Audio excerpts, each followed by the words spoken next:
Price Lord. இந்த நாளிலிருந்து நம்ம எபேசியருக்கு எழுதின நிருபம், பவுல் எபேசியருக்கு எழுதின நிருபத்தை குறித்து நம்ம பைபிள் ஸ்டடி பண்ணலாம். ஆண்டவர் தாமே நமக்கு பரிசுத்த ஆவியாகிய போதகர் நம்மோடு கூட இருந்து நமக்கு டீச் பண்ணுவாராக. இந்த நாளிலும் அதோட இன்ட்ரொடக்ஷன் மட்டும் நம்ம பார்க்கலாம். எபேசு அப்படின்றது ஆக்சுவலாக எபேசு பட்டணத்தில் இருந்த ஒரு சர்ச். அந்த காலத்தில் கொரிந்து பட்டணத்தில் இருந்த சர்ச்சு, கொரிந்து சபை, அந்த மாதிரி கலாத்தியா நாட்டில் இருந்தது கலாத்திய சபை. ஸோ எபேசு பட்டணத்தில் இருந்தது எபேசு சபை. ஸோ அந்த எபேசியருக்கு பவுல் எழுதுகிறார். அப்போ அந்த ஊரை பற்றி நம்ம முதல்ல அந்த ஊர் எப்படி இருந்துச்சு அப்படின்றத நம்ம முதல்ல பார்க்கலாம். அந்த எபேசு அது ஒரு தலைநகரமாக இருந்துச்சு. அது ஏஷியா மைனரோட வெஸ்டர்ன் கோஸ்டில் இருந்துச்சு. இன்றைக்கும் அது இருக்கிறது. பைபிள் எல்லாமே ஹிஸ்டாரிக்கலாக, ஜியாகிரபிக்கலாக, சயின்டிஃபிக்கலாக எல்லாத்துக்கும் ப்ரூஃப் வச்சுருக்கு. ஸோ இன்றைக்கி மாடர்ன் டே டர்க்கி தான் அன்னைக்கு இருந்த எஃபீசஸ்ன்னு சொல்லி நம்ம பார்க்குறோம். அங்கே ஒரு ஹார்பர், அதாவது கப்பல் துறைமுகம் அங்கே இருந்துச்சு கேஸ்டர் ரிவரில். ஸோ அங்கேருந்து நிறைய ஷிப்பிங் ரூட்ஸ் இருந்துச்சு. ஸோ அது முக்கியமான ஒரு ஊராக இருந்துச்சு. அது மாத்திரமல்ல, தரை வழி போக்குவரத்தும் அப்போது பயங்கரமாக இருந்துச்சு. தரியு டேரியஸ் 1 அவரோட பீரியடில் ராயல் ரோடுன்னு ஒன்று பில்ட் பண்ணார் ரோமன் எம்பையரில். அதோட எண்டு இங்கே தான் இருந்துச்சு. ஸோ இங்கேருந்து அதான் கப்பல் துறைமுகமும் இருந்துச்சு, ரோட் டிரான்ஸ்போர்ட்டேஷனும் இருந்துச்சு. அதனால் அது ஒரு நல்ல கமர்ஷியல் ட்ரேட் சென்டராக இருந்துச்சு அந்த ஏரியாவில். அந்த வெஸ்டர்ன் ஏஷியா மைனரில் அது 3rd கிரேட்டஸ்ட் ட்ரேடிங் சென்டராக இருந்துச்சு. First Antioch, second Alexandria, 3rd Ephesus. So அப்படியே ஒரு பெரிய கமர்ஷியல் சிட்டியாக இருந்துச்சு. அது மாதிரி அது ஒரு பெரிய சிட்டி. அங்கே அந்த ஏஷியா மைனரில் ரோமன் எம்பையரில் 3rd லார்ஜஸ்ட் சிட்டியாக இருந்துச்சு. First Rome, second Alexandria and 3rd எஃபீசஸாக இருந்துச்சு. அதோட பாப்புலேஷன் அப்போதைக்கு 2 to 2.5 lakh பாப்புலேஷன் பீப்புள் அங்கே இருந்தாங்க. அங்கே மெயினாக 2 பெரிய ஸ்ட்ரக்சர்ஸ் இருந்துச்சு. அந்த ஊர் இப்போ ஆக்ரா தாஜ்மஹால் அது மாதிரி நம்ம சொல்கிறோம்ல. ஸோ அங்கே எஃபீஷியஸில் 2 பெரிய ஸ்ட்ரக்சர்ஸ் அங்கே பயங்கர ஃபேமஸாக இருந்துச்சு. ஒன்று ஒரு பெரிய தியேட்டர் இருந்துச்சு. அது பற்றி பைபிளில் நம்மளுக்கு அப்போஸ்தலர் 19:31 பார்க்குறோம். அதில் கிட்டத்தட்ட 25,000 பீப்புள் உட்காரலாம். ஸோ அவ்வளோ பெரிய தியேட்டர் அந்த ஊரில் இருந்துச்சு. அடுத்தது பார்க்குறோம், அங்கே ஒரு பெரிய டெம்பிள் இருந்துச்சு, தியானாலோடைய கோவில் என்று சொல்லி நம்ம அதையும் அப்போஸ்தலர் 19:27 பார்க்குறோம். அந்த டெம்பிள் பயங்கர வேர்ல்டில் 7 wonders ஆஃப் த வேர்ல்டு அப்போதைக்கு அதில் ஒன்று அதுவாக இருந்துச்சு. அது 225 by 425 feet அவ்வளோ பெரிய டெம்பிள். அதுக்கு 127 பில்லர்ஸ் இருந்துச்சு, காலம்ஸு. ஒவ்வொன்றும் 60 அடி உயரமும் 6 feet டயாமீட்டர் உள்ள அவ்வளோ பெரிய தூண்களை கொண்ட ஒரு பெரிய டெம்பிள் இருந்துச்சு. அந்த சிட்டி ஃபுல்லாக மெஜிஷியன்ஸாலையும், அதாவது என்ன சொல்கிறது, மந்திரவாதிகளாலும் மற்ற பூஜாசாரிகளாலும் அந்த பட்டணம் நிறைந்திருந்தது. அதாவது அந்த ஊரில் எப்படின்னா அவங்களுக்கு ஒரு பிலீஃப் இருந்துச்சு, அந்த டயானாவும் அவளோட சிலையும் வானத்திலேருந்து விழுந்தது அப்படின்னு சொல்லி அவங்களுக்கு ஒரு பிலீஃப் இருந்ததாக அப்போஸ்தலர் 19:35 நம்ம பார்க்குறோம். அந்த ஊர் ஏஷியா ஃபுல்லாக அந்த கோயில், இப்போ இந்தியாவில் அங்கங்கே கோயில் இருக்குது, அதுக்கு பல ஸ்டேட்ஸ்லேருந்தும் போகிறாங்க. அந்த மாதிரி ஏஷியா ஃபுல்லாகவும் வேர்ல்டு ஃபுல்லாக இருந்தும் பீப்புள் அந்த டெம்பிளுக்கு போவாங்கன்னு அப்போஸ்தலர் 19:27 நம்ம பார்க்குறோம். ஸோ அந்த சிட்டியோடைய எபேசு சபை அந்த பட்டணம் எப்படிப்பட்டதுன்னு சொல்லி நம்ம பார்க்குறோம். இந்த லெட்டரை அந்த எபேசு சபைக்கு எழுதினது அப்போஸ்தலனாகிய பவுல் என்று எபேசியர் 1:1 3:1 நம்ம பார்க்குறோம். அது அவர் எங்கேருந்து எழுதினார்னா, இங்கே எபேசு சபைக்கெலாம் போன பிறகு அவர் ப்ரிசனில் இருந்தார், அவர் ஜெயிலில் இருந்தார். அங்கேருந்து எழுதினதாக நம்ம பார்க்குறோம். ரெஃபரன்சஸ் உங்களுக்கு ஸ்லைடில் இருக்குது, பார்த்துக்கோங்க. அது வீட்டு சிறை.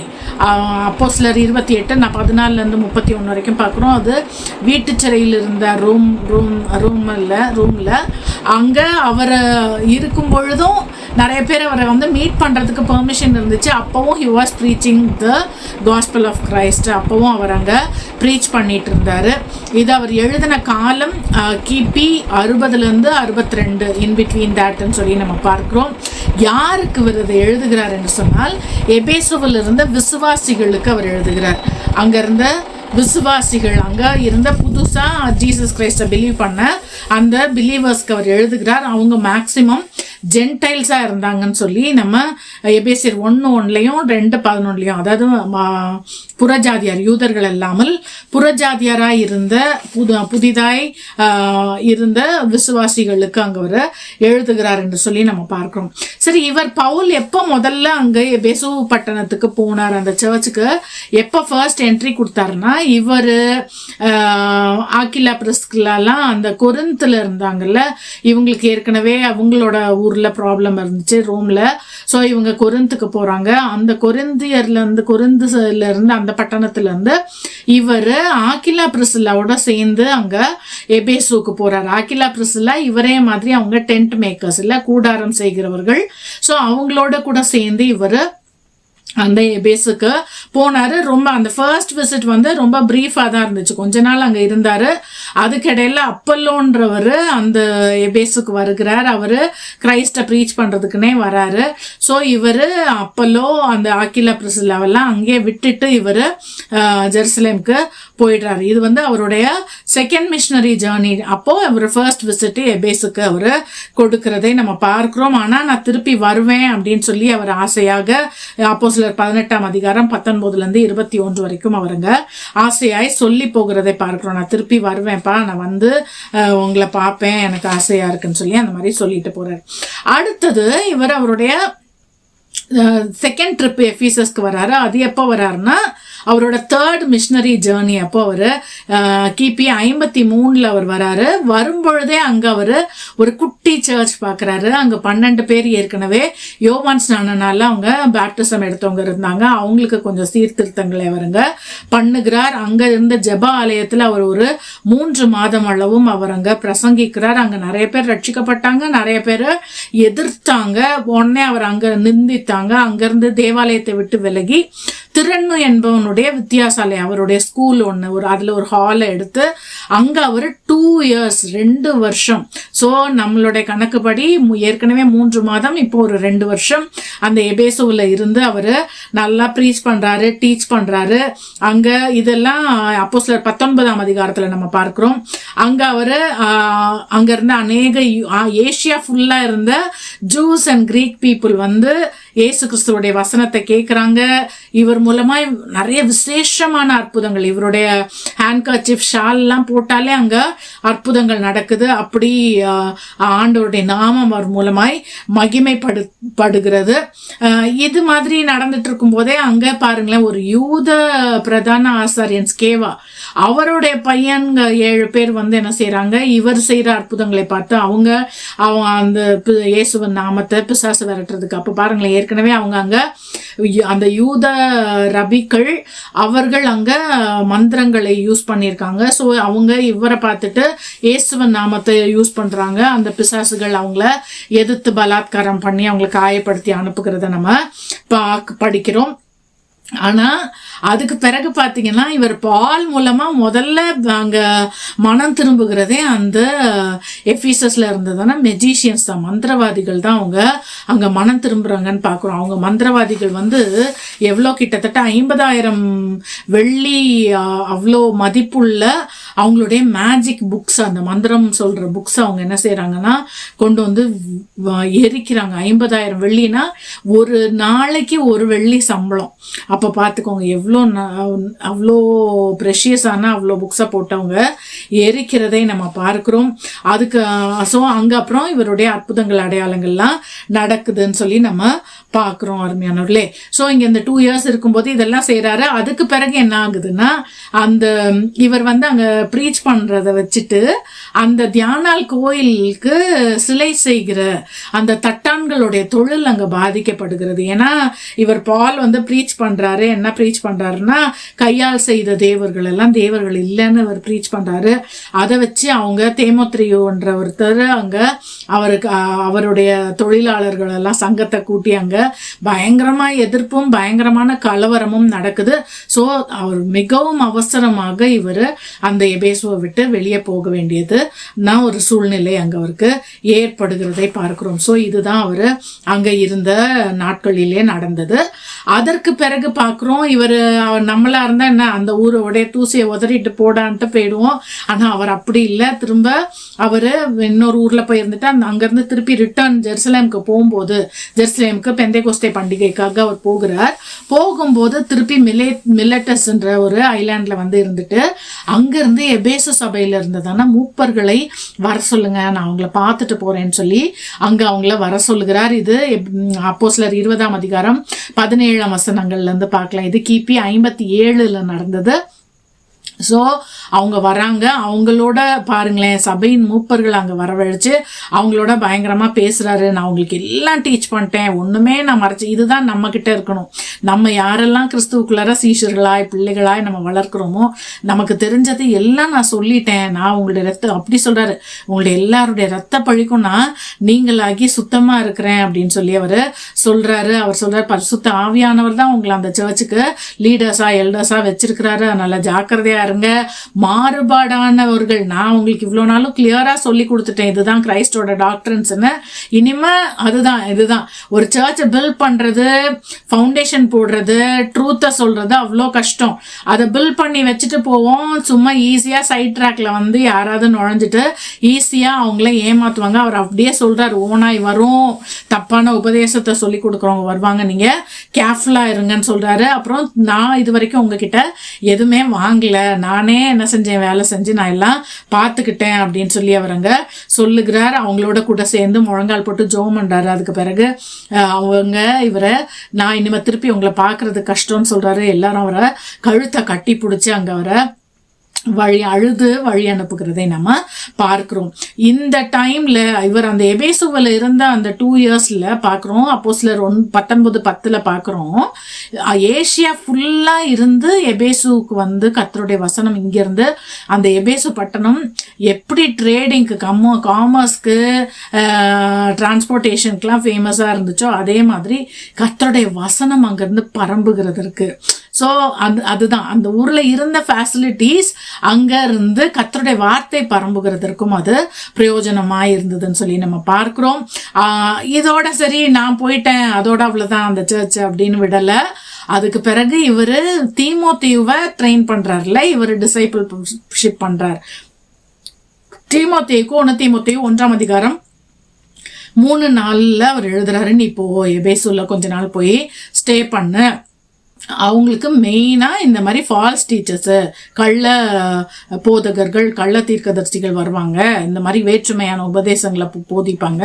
ஸோ நீ அவங்களுக்கு அங்கே இருந்து அவங்களுக்கு ஸ்ட்ரிக்டாக நீ அவங்களுக்கு சொல்லி கொடு. எந்த ஆர்கியூமெண்ட்டும் பண்ண வேண்டாம், எந்த கட்டுக்கதைகளும் பேச வேண்டாம், முடிவில்லாத வம்ச வரலாறுகளை பேசாத. இன்னைக்கு நிறைய பேர் பைபிளை வச்சுக்கிட்டு அவன் இவன் சந்ததி, இவன் அவன் சந்ததி தான் இருந்துட்டு போகுது. அதுக்கெல்லாம் ரொம்ப நம்மளுடைய மண்டையை போட்டு கொடுத்துட்டு இருக்கணும்னு தேவையில்லை. ஸ்பிரிச்சுவல் திங்ஸை மட்டும் நம்ம படிச்சுட்டு போயிட்டே இருக்கலாம். இதில் அந்த மாதிரி பால் வந்து தீமோத்திக்கு சொல்லி அங்கே ஃபாலோ அப் ஒர்க்கும் அந்த சர்ச்சுக்கு பண்ணுகிறதை நம்ம பார்க்குறோம். அப்புறம் இது வரைக்கும் தான் பால். அதுக்கப்புறம் நம்ம வந்து AD 57 வரைக்கும் பார்த்தோம். அதுக்கப்புறம் 62 பால் வந்து ரோம்ல இம்ப்ரெஷன் ஆகிறாரு. அங்கிருந்து இவங்களுக்கு இந்த லெட்டர் எழுதுறாருன்னு பார்க்குறோம். இந்த எபேசு பட்டணத்தை குறித்து, இந்த பட்டணத்தில் இருந்த சர்ச்சுக்கு இயேசு கிறிஸ்து யோவான் மூலமாய் அன்பின் அப்போஸ்தலன் யோவான் இடத்துல வெளிப்படுத்தின விசேஷத்துல அந்த பட்டணத்தை குறித்து, அந்த ஃபர்ஸ்ட் சர்ச்சில் அங்கே அவர் அந்த 7 குத்து விளக்குகள் நடுவில் அவர் உலாவி, அதாவது 7 சபைகளுக்கும் சொல்லுகிறார்ல. அப்போ அந்த எபேசு சபைக்கு என்ன சொல்லுகிறார் பாருங்களேன். பால் எடுத்த அந்த எஃபர்ட்ஸ் வந்து அங்கே வீணா போகவே இல்லை. ஜீசஸ் வந்து அந்த எபேசு சபையை பயங்கரமா அப்ரிஷியேட் பண்றாரு. அவர் சொல்றாரு, நீங்க பொல்லாதவர்களை சகிக்கல, அதாவது தப்பான உபதேசம் கொண்டு வந்தவங்களும் நீங்கள் உங்களால் சகிக்கவே முடியலன்னு சொல்லி அப்ரிஷியேட் பண்ணுறாரு. ரெண்டாவது சொல்கிறாரு, அப்போஸ்தலர் அல்லாதவர்களை நீ சோதிச்சு நீ என்ன செஞ்ச, அவங்க பொய்யர்னு நீ சொல்லி அவங்கள நீ கண்டுபிடிச்சன்னு சொல்லி அங்கே அவங்கள அப்ரிஷியேட் பண்ணுறாரு. அப்புறம் நான் வெறுக்கிற நிக்கோலாய் மதஸ்தருடைய கிரியைகளை நீயும் வெறுக்கிற, அதாவது ஆண்டவருடைய வேதத்தில் இல்லாத மற்ற காரியங்களை நீயும் வெறுக்கிற அப்படின்னு சொல்லி அங்கே அப்ரிஷியேட் பண்ணுறாரு. ஆனாலும் அவர்கள் மேல் ஒரே ஒரு குறை அங்கே ஜீசஸ்க்கு இருந்துச்சு. அவர் சொல்கிறாரு, ஆதி அன்பு. அப்போ பவுல் இருந்தப்போ அவங்க சர்ச்சில் இருந்த அந்த லவ் இப்போ இல்லைன்னு சொல்லி அங்கே அவங்களுக்கு எபேசு சபைக்கு சொல்லுகிறதே நம்ம பார்க்கிறோம் அருமையானவர்களே. கடைசியாக இந்த எபேசியருக்கு எழுதுகிற நிருபத்தில் 6 அதிகாரங்கள் இருக்குது. அதோடைய அவுட்லைனை மட்டும் நம்ம டக்குன்னு ஒரு கேப் பண்ணலாம். முதல் அதிகாரத்தில் ஆண்டவர் சொல்கிறாரு, என்னென்ன பிளெஸிங்ஸ் இருக்கோ பரலோகத்தில் உன்னதங்கள் இருக்கிற எல்லாத்தையும் நான் உனக்கு தந்துட்டேன். உன்னை நான் என் பிள்ளையா நான் என் குமாரனை அனுப்பி ஆக்கிட்டேன். அதோடு கூட நான் உன்னை சுதந்திரவாளியும் ஆக்கிட்டேன். இதெல்லாம் தெரிஞ்சுக்கோ, உன் கண்ணு திறக்கப்படட்டும்னு சொல்லி சொல்கிறார். 2ஆம் அதிகாரத்தில் சொல்கிறார், முன்னாடி நீ இப்படிலாம் இருந்த, பாவத்தில் செத்து கடந்த, எப்படி உயிரில்லாத ஒரு மண்ணுக்கு ஆண்டவர் மனுஷனை ஆக்கி அதுக்குள்ளார உயிரை கொடுத்தாரோ அது மாதிரி இன்னைக்கு நான் உன்னை ஸ்பிரிச்சுவலாக நீ டெட்டாக இருந்தால் நான் உன்னை திருப்பியும் நான் என்ன செஞ்சுருக்கேன், உனக்கு ஜீவனை கொடுத்துருக்குறேன். நீ இப்போ புது சிருஷ்டி, ஒரு புதிய பில்டிங் போல நீ கட்டப்படுற, அதுக்கு கிறிஸ்துவ தான் மூளைக்கல்னு சொல்லி அங்க 2nd சாப்டர்ல சொல்றாரு. 3ஆவது அதிகாரத்துல சொல்றாரு, அந்த புறஜாதிகளை, இஸ்ரவேலர்களை இல்ல புறஜாதிகளையும் கிறிஸ்துவையும் நான் ஒன்னா ஆக்கி, அது ஒரு புதிய ரகசியம், இதுவரைக்கும் அது சொல்லப்படாத ரகசியம் நான் இப்பதான் சொல்றேன், பரிசுத்தவான்கள் அப்போஸ்தலர்கள் மூலமாய் நான் வெளிப்படுத்துகிறேன் என்று சொல்லி இப்ப இனிமே உள்ள காலங்கள்ல சர்ச் தான் இயேசு கிறிஸ்துவை பிதாவாகிய தேவனை வெளிப்படுத்துகிறது சர்ச் தான். ஸோ அப்படி சர்ச்சை எப்படி பழைய ஏற்பாட்டு காலத்தில் யூதர்கள் இஸ்ரவேலர்கள் ஏன் பிள்ளைன்னு சொன்னாரோ அது மாதிரி இந்த புதிய ஏற்பாட்டு காலத்தில் அவர் சர்ச்சை அப்படி கொண்டாடுகிறதை நம்ம பார்க்கிறோம். அந்த 3rd சாப்டரில் சொல்கிறாரு, அன்பு தான். ஸோ தேவனை நேசி, அந்த நேசத்தை வைத்து நீ மனுஷனையும் நேசின்னு சொல்கிறாரு. 4ஆம் அதிகாரத்துலையும் நீ அழைக்கப்பட்ட அழைப்புக்கு பாத்திரவனாய் வேதியா நீ நட, அன்புல நட. ஒரே ஒரு தேவன் எப்படி இருக்கிறாரோ அதே மாதிரி பல சபை, பல பிரிவு, பல உபதேசம் கிடையாது. ஒரே ஒரு சரீரம் தான், கிறிஸ்துவுக்கு ஒரு சரீரம் தான். அந்த சரீரம் அது எல்லாமே ஒன்னா என்ன செய்து கணுக்களால இணைக்கப்பட்டிருக்கிறது போல நீங்க எல்லாரும் சேர்ந்து ஃபங்க்ஷன் பண்ணுங்க அப்படின்னு சொல்லி அவர் எழுதுகிறார். 5th சாப்டர்ல அவர் அங்கேயும் திருப்பி அன்புல நடங்கன்னு சொல்லி சொல்றாரு. அது மாதிரி உங்களுடைய அந்த லவ்வையும் சப்மிஷனையும் அன்பையும் ஒருவருக்கொருவர் விட்டு கொடுக்கறது, ஒருவருக்கொருவர் சப்மிட் பண்ணுறதை நீங்கள் வீட்டில் தொடங்குங்க, ஹஸ்பண்ட் அண்ட் ஒய்ஃப்ஸ் மூலம் ஸ்டார்ட் பண்ணுங்கன்னு சொல்லி அங்கே எழுதுகிறார். 6ஆவது அதிகாரத்தில் திரும்ப பேரண்ட் சில்ட்ரன், பெற்றோர் பிள்ளைகளுக்குள்ளார அந்த சப்மிஷனும் அந்த ஒபீடியன்ஸும் இருக்கட்டும் அந்த மாதிரி அவர் சொல்லுகிறார். அது மாதிரி மாஸ்டர்ஸ் அண்ட் சர்வன்ட்ஸ், அதாவது வேலைக்காரரும் எஜமான்களும் அவங்களுக்குள்ளார எப்படி சப்மிஷன் இருக்கணும் அதெல்லாம் அவர் 6ஆம் அதிகாரத்தில் சொல்லி கொடுக்குறார். கடைசியாக சொல்கிறாரு, நீங்கள் என்ன செய்யுங்க, நில்லுங்க. அதாவது இந்த பூமியில் பயங்கர பொல்லாத ஆவிகள் இருக்குது, மனுஷருக்கு விரோதமாக இல்லை, அந்த பிசாசுக்கும் அவனுடைய ராஜ்யத்துக்கும் விரோதமாய் நில்லுங்கள் என்று சொல்லி அங்கே அவர் சொல்லுகிறார். ஸோ இதில் பார்க்குறோம், இந்த எபேசியருக்கு எழுதுனதில் 3 விஷயம் ரொம்ப அழகாக சொல்ல. ஒன்று, நீங்கள் உட்காந்துருக்கீங்க எங்கள் கிறிஸ்துவோட கூட உன்னதங்களில் உட்காந்துருக்கீங்க. ஸோ இன் ஸ்பிரிட் நீங்கள் அங்கே இருக்கீங்க, ஆனால் உலகத்தில் வாழ்ந்துட்டு இருக்கீங்க. ஸோ இங்கே வாக் வேர்தி, இங்கே நீங்கள் மற்ற மனுஷரோட கரெக்டாக அன்பில் விட்டு கொடுக்கறதுல பொறுமையில் அந்த மாதிரி நடங்க. அடுத்தது ஸ்டாண்ட், நீங்கள் பிசாசுக்கு எதிர்த்து நில்லுங்க. You are seated but walk and stand in the world. இது 3 நமக்கு தெரிஞ்சிச்சுன்னா நம்ம உண்மையாகவே ஆண்டவர் விரும்புகிற மாதிரி இந்த ஒரு வாழ்க்கை நம்ம வாழ முடியும். So I am so excited. இது எபேசியரில் இன்னும் 1லேருந்து 6ஆம் அதிகாரம் வரைக்கும் என்னெல்லாம் ஆண்டவர் நமக்கு சொல்லி கொடுக்குறாருன்னு கற்றுக்கொள்வதற்கு தொடர்ந்து நம்ம வாரத்தில் ஒரு சாப்டராக பார்க்க கர்த்தருக்கு சித்தமானால் ஆண்டவர் நமக்கு உதவி செய்வாராக. God bless you all. God bless you.